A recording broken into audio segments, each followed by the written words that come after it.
톨스토이라는 분 아시죠? 전쟁과 평화, 안나 까리니나를 썼던 그분이 인생록에서 이런 말을 해놨어요. 당신에게 가장 중요한 때는 언제인가? 언제라고 그랬어요? 네, 지금이다, 현재다. 당신에게 가장 중요한 사람은 누구인가? 네, 당신이 지금 만나고 있는 사람. 그러니까 저에게 있어서 가장 중요한 분들은 여러분들이고, 여러분들에게서 가장 중요한 사람은 이 시간은 저예요. 그리고 당신에게 있어서 가장 중요한 일은 무엇인가? 지금 당신이 하고 있는 일. 이게 톨스토이의 인생록에 들어 있습니다. 그러면서 자기가, 톨스토이가 그 책을 쓰면서 내가 내 인생을 완전히 망라해 놓은 게 이 책이다. 잊어버리지 마세요. 엊그제가 뭐였어요? 예. 입춘 대길. 예, 이제 봄이 됐습니다. 비록 날씨는 조금 춥지만은 봄에 새싹이 돋아나듯이 우리 사업자분 또 회원분들의 금년도 이제부터 새싹이 돋아나는 것처럼 무럭무럭 크시기 바랍니다. 예. 자, 제가 오늘 말씀을 드리려고 하는 것은 자본, 생산성, 소득. 이게 좀 82번째인가? 그렇죠? 근데 우리가 사는 세계가 무슨 세계예요? 우리 체제가 무슨 체제예요? 자본주의, 시장경제. 자본주의 시장경제가 있고 자본주의 통제경제가 있어요. 전쟁이 벌어지면 통제경제로 들어갑니다. 그러나 지금은 시장경제예요. 그러니까 현재 내 삶이 불만족스럽다면 부모 원망할 것도 없고 사회 원망할 것도 없고 국가 원망할 것도 없어요. 나한테 뭐가 부족하구나. 뭐가 부족해요? 자본이 부족하구나. 자본이 부족하면요, 죽었다가 까무러치는 수가 있어도 잘 살지 못해요. 왜? 자본주의 시장경제잖아요. 자본이 생산을 한다고, 자본이. 근데 가장 중요한 것은 이제 인적 자본인데, 다행히 우리나라는 굉장히 빠른 속도로 세계의 역사의 흐름과 같이 하고 있어요. 지식정보화 시대로 들어가 버렸어요. 지식정보화 시대라는 것은 지식과 정보가 무엇이 되는 것이다? 생산 요소, 돈이 되는 것이다. 공장 아무리 큰 것 가지고 있어도 안 된다 이거야. 이제 안 돼. 지식과 정보가 들어가지 않으면 돈이 안 된다 이거야. 그게 지식정보화 시대예요. 지금 우리가 그 시대를 살고 있는 거예요. 다행히. 그런데 애터미 정보라는 걸 알았다고요. 정보는 공짜가 아닙니다. 절대로 공짜가 아니에요. 근데 이 사회, 다음 사회, 지식정보화 사회에서 지금 우리는 어떤 사회로 가고 있냐면은 미래학자들이 드림 소사이어티, 꿈의 사회로 가고 있다고 그럽니다. 드림 소사이어티에서 가장 중요한 게 뭐냐면은 이미지예요. 당신의 매력이라고, 매력이 가장 중요한 생산자거지. 뭐라고 그랬어요? 매력. 이 양반요, 노벨상 받은 분이에요. 노벨 경제학상을 받았는데 전공은 심리학이에요. 심리학자로서 인간이 의사결정을 어떻게 하는가를 연구해서 노벨상을 받았어요. 자, 섬김 리더십. 이게 이제 매력의 기본이에요. 처음 오신 분이나 또는 얼마 됐더라도 리더십이라는 말이 굉장히 생소할 수가 있어요. 내가 무슨 리더인가? 내가 누구를 끌고 가지? 그런데 모든 인간은 근본적으로 리더입니다. 그리고 애터미 사업자 각각은 전부 리더가 되지 않으면요, 성공 못해요. 지금까지 산업화 시대까지 리더십은 권위주의적 리더십이었어요. 리더가 폴로미, 나를 따르라. 너 그렇게 해. 너 왜 그렇게 하냐? 이렇게 했어요. 근데 그 리더십이 나쁜 게 아니에요. 아니야. 그 시대에 맞아. 그것이 중우장대한 대량 생산 시대에는 컨베이어 시스템으로 일렬 횡대로 씌워놓고 기계적으로 일을 해야 생산성이 높아. 그런데 지금 지식정보화 시대에는 그렇게 일해가지고는 물건이 한 개도 안 팔려. 개성의 시대가 온 거예요. 개성의 시대가. 이때 가장 필요한 게 섬김 리더십이에요. 서번트 리더십이라고 하는데, 리더가 권위주의적으로 지시하고 명령하고 나를 따르라 하는 것이 아니라 같이 갑시다. 어떻게 할까요? 이거란 말이에요.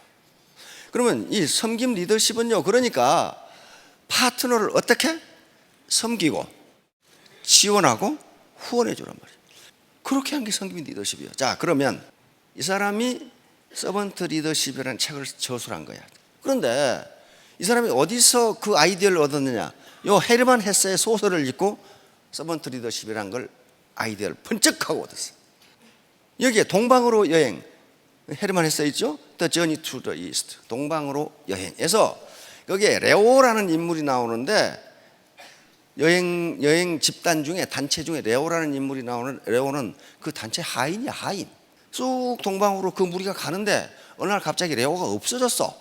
없어졌는데 없어진 뒤부터 조직이 아주 엉망진창이야. 일이 되는 일이 없어. 되는 일이 없어. 그때서 그러고 결국 해체됐어. 동방으로 여행을 못하고. 그래서 나중에 그 레오라는 사람이 어떤 사람인가 하고 한 사람이 찾아 나섰어.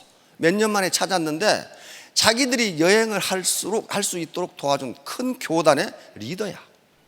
그 사람이 거기서 하인으로 허드렛 일을 하고 있었다고. 그러니까 그 사람은 겉에 나타나서 나를 따라 안 했지만은 그 전체를 이끌고 가는 리더였다.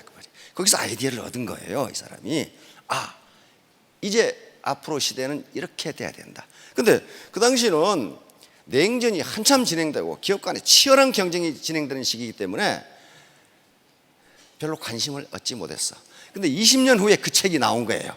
모든 기업이 지금은 기업 워크숍에서 서번트 리더십을 토의 주제로 하고 있다. 그럼 왜 그 시대가 서번트 리더십에서 레오 같은 역할, 그게 중요한데 왜 그렇게 바뀌었을까? 20년 전에 그린리프가 얘기할 때는 아무도 말을 안 듣다가 20년 후에 갑자기 이거 봐라, 이거 해야 되겠네, 바뀌었을까? 시대가 바뀐 거예요. 시대가 1970년대 후반에는 그때만 하나도 산업화 시대예요. 그러나 미국 내부에서는 1970년대부터 지식정보화 시대로 가고 있었어요. 그래서 그린리프는 이걸 발표한 거예요. 그러나 기업은 아직 못 따라왔어. 그러다가 시대가 바뀐 거예요. 다시 말하면 지식정보화 시대가 되니까 컴퓨터와 인터넷 그리고 SNS의 발전으로 리더가 정보 독점을 못하게 돼. 다 알아. 그 사람 아는 건 나도 알아. 그 사람 아는 건 나도 알아. 그러니까 리더가 정보 독점을 못해. 정보 독점을 하는 자가 권력을 갖습니다. 부하들은 모르는데 나는 알아. 그럼 어때요? 그 리더의 말을 따르지 않을 수가 없어요. 그건 지금 다 알아. 자, 시대가 이렇게 되니까 리더가 나를 따르라 해가지고는 안 따른다, 그런 말이에요. 설득하지 않고는 안 따라간다는 거예요. 그래서 이 시대가 된 거예요, 이제. 자, 그러면 어떻게 섬기는데 그 사람이 리더냐 하는 거예요. 섬기는데 이 세 가지 조건 때문에 그렇습니다. 섬기지만은 리더라는 역할을 하는 사람은 뭘 제시해야 된다고요? 비전을 제시해야 돼. 지금 우리는 뭘 해야 되냐? 이걸 제시하지 않고 어떻게 할까요? 그래, 열심히 해봐. 그 비전이 없잖아요. 이 섬기면서도 비전을 제시해 주는 역할을 하기 때문에 리더다, 그런 말이에요. 리더. 두 번째, 조정자. 사람이 모이면요, 가치관이 전부 달라. 취미가 다 달라. 그러니까 반드시 갈등이 있어. 특히 애터미는 진입 장벽이 없어요. 그냥 들어오는 거예요. 그리고 유지비도 없어. 그러니까 어때요? 쉽게 말하면 5만 가지 사람이 다 들어와. 그러면 그 파트너와 파트너, 내 가족 라인과 형제 라인 간의 갈등을 누가 조정을 해야 되느냐 말이에요. 이 리더가 조정을, 코어디네이터 역할을 해줘야 돼요. 그렇죠? 안 그러면 갈등이 일어나. 자, 다음 세 번째, 리더가 후원자 역할을 해서 자기 파트너들을 또 가족을 가지고 있는 하나의 생활인이에요. 그렇죠? 맨날 일만 할 수는 없어. 그러니까 일과 생활이 균형을 이룰 수 있도록 스폰서십을 제공해 줘야 돼. 이런 역할을 하기 때문에 섬기면서도 리더예요. 섬기면서도 리더라고요. 이거 아무나 할 수 있는 게 아니에요. 가슴 폭이 넓어야 돼. 그러면 이분이 레리 스피어스라는 분인데, 그래서 이분이 섬김 리더십의 특징은 무엇인가 하는 것을 10가지로 요약해서 발표를 했어. 뭐라고 그랬어요? 야, 경청이 탁 나오잖아요. 경청. 섬김 리더가 되는 것 중에 가장 중요한 게 뭐다? 경청이다. 남의 말을 들어라. 자, 다음 공감. 파트너의 어려움, 파트너의 아픔, 이것에 공감을 표시해야 돼요. 공감을 표시하고 그걸 지원해 주려고 노력해야 돼. 파트너가 스폰서님, 제 어머니가 XX암에 걸렸어요. 그러면 보통 인간은 어떻게 해요? 깜짝 놀래가지고, 아니 지금 어디 병원에 계세요?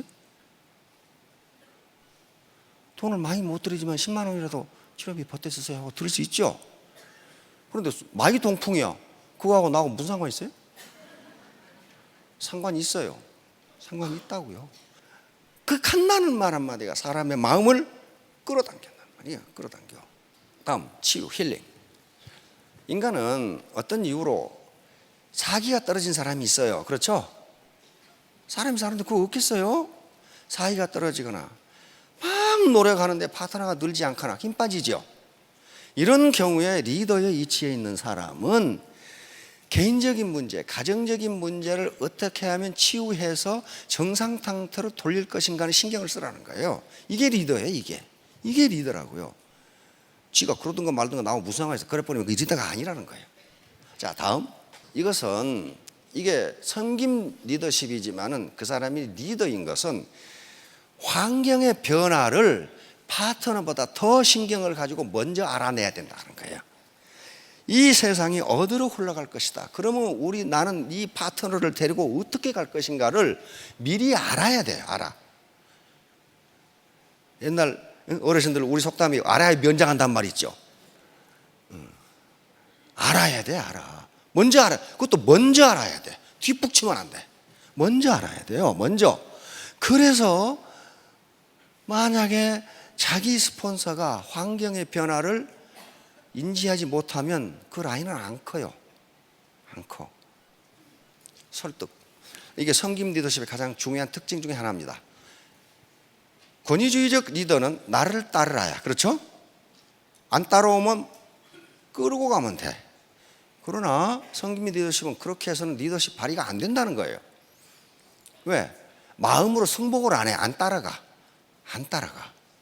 그래서 반드시 설득을 통해서 공감을 얻고 그리고 나에게 승복하도록 만들지 않으면 리더십이 발휘 안 된다는 게 섬김 리더십의 특징 중에 하나입니다. 이게 무슨 소리냐면은 이 세상은요 엄청 복잡해요.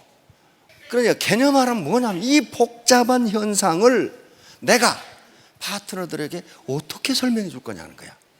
예를 들면 인간은 그걸 환원주의라고 하는 학문 이론입니다. 이 세상이 하도 복잡하니까 도대체 어떻게 돌아가는지 알 수가 없어. 그래서 그걸 하나로 축약을 해. 작은 것을 축약을 해. 그래가지고 그것을 가지고 설명하면서 이해하기 쉽게. 그런 식으로 리더는 개념화를 해서 설명해 줘야 파트너들이 안다 그런 말이에요. 간단하게 설명할 수 있도록 훈련을 해야 된다. 자, 다음. 성견지명. 먼저 알아야 돼. 먼저 현재와 과거의 자료를 분석해서 미래를 예측하는 거예요. 역사의 흐름, 경제의 흐름, 현재의 상황, 기술 발전 속도를 보니까 미래 20년 후는 이렇게 된다. 이렇게 이야기하는 거예요. 리더가 이 역할을 못 해주면 리더가 아니잖아요. 그렇죠? 아니잖아요. 자, 다음. 리더는 파트너들을 위해 군림하는 사람이 아니고 청직이다. 청직이란 말은 무슨 말인지 아시죠? 스튜어드십이에요. 다시 말하면 재산 관리인이다 그런 말이에요. 내가 내 라인이 청직이다. 그러니까 내가 내 라인을 평소에 건전하게 관리하고 있다가 파트너들이 성공하고 사회에 더 큰 이익이 되도록 필요할 때는 언제나 그걸 갖다 쓴다. 그게 청직이에요. 청지기가 그러니까 그 청 안에 들어있는 재산의 주인이 아니라 뭐라는 거예요? 관리인이다. 관리인. 관리, 이게 서번트 리더십의 핵심이다 그랬어요. 파트너의 성장을 위한 헌신.